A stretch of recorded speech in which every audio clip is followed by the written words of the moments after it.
Hello friends, welcome to laddu சமையல். இன்றைக்கி நம்ம லட்டு சமையலில் ஒரு அருமையான வெந்தய குழம்பு தான் செய்ய போகிறோம். காய்கறி இல்லாத சமயத்தில் நம்ம இந்த குழம்பு செஞ்சுக்கலாம். ரொம்ப டேஸ்ட்டாக இருக்கும்.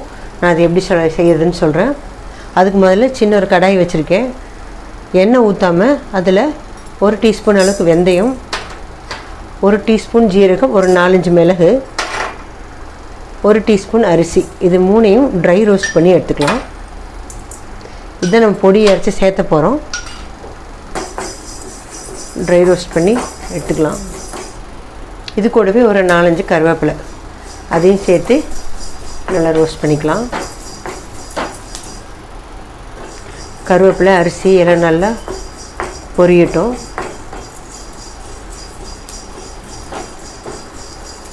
பொரிஞ்சிருச்சு. இப்போ நம்ம ஸ்டவ் ஆஃப் பண்ணிவிட்டு இதை ஆற வச்சுக்கலாம். இதை லாஸ்ட்டாக தான் இந்த பொடியை போட போகிறோம். நம்ம அடுப்பு ஆஃப் பண்ணி ஆற வச்சுக்கலாம். வறுத்து வச்ச பொடி ஆறட்டும். அதுக்குள்ளே நம்ம வேறு ஒரு கடாய் வச்சு ஒரு 3 டேபிள் ஸ்பூன் அளவுக்கு நல்லெண்ணெய் ஊற்றி வச்சுருக்கேன். எண்ணெய் கொஞ்சம் சேர்த்து ஊற்றணும். எண்ணெய் சூடானதும் இதில் 1 டீஸ்பூன் கடுகு உளுத்தம் பருப்பு போட்டுக்கலாம். ஒரு 1/2 டீஸ்பூன் அளவுக்கு வெந்தயம் சேர்த்துக்கலாம். கொஞ்சமாக பெருங்காயத்தூள் சேர்த்துக்கலாம். பொரியட்டும்.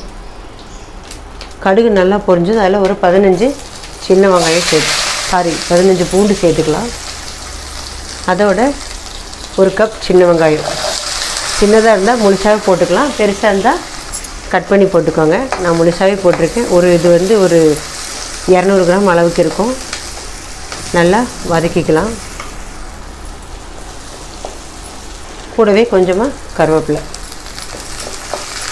சேர்த்து நல்லா வெங்காயத்தை வதக்கிக்கலாம். இந்த வெங்காயம் வதங்கிறதுக்கு கொஞ்சமாக கல்லுப்பு சேர்த்திக்கலாம். சேர்த்துட்டு நல்லா வதக்கிக்கலாம். இது கூடவே ஒரு 2 மீடியம் சைஸ் தக்காளி பொடியாக கட் பண்ணி வச்சுருக்கேன். அதை இதில் சேர்த்து நல்லா வதக்கிக்கலாம். தக்காளி நல்லா வதங்கி வரணும். அது வரைக்கும் நம்ம வதக்கிக்கலாம். வெங்காயம் இந்த அளவுக்கு நல்லா தக்காளி வெங்காயமெல்லாம் நல்லா வதங்கிருச்சு. இப்போ இதில் நம்ம 1 டீஸ்பூன் மஞ்சள்தூள், 1 டேபிள் ஸ்பூன் அளவு குழம்பு மிளகாய்த்தூள், 1 டேபிள் ஸ்பூன் மல்லித்தூள் சேர்த்து கொஞ்ச நேரம் வதக்கிக்கலாம்.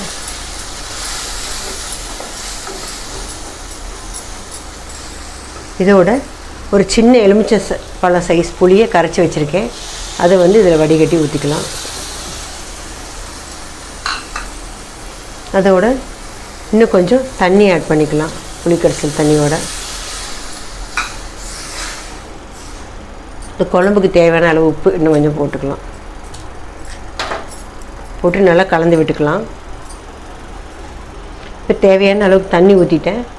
மறுபடியும் 1/2 கப் தண்ணி ஊற்றிருக்கேன். இப்போ உப்பு செக் பண்ணிவிட்டு மூடி போட்டு இந்த குழம்பு நல்லா திக்காகிற வரைக்கும்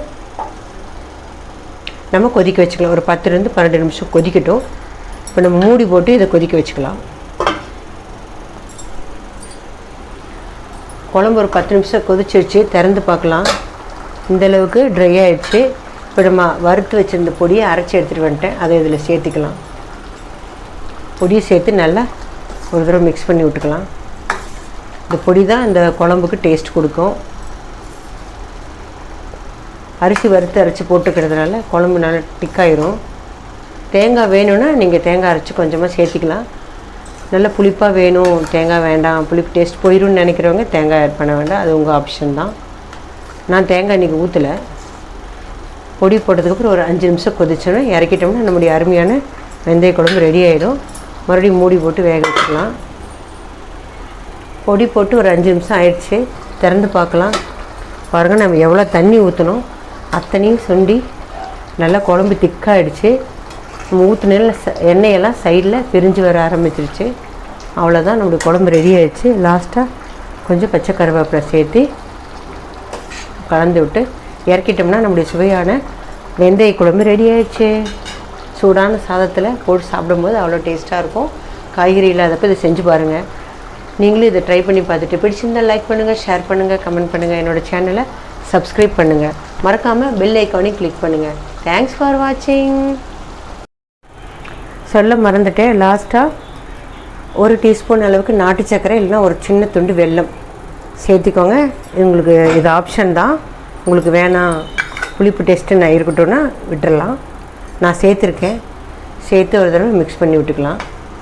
அவ்வளோதான். தேங்க்யூ.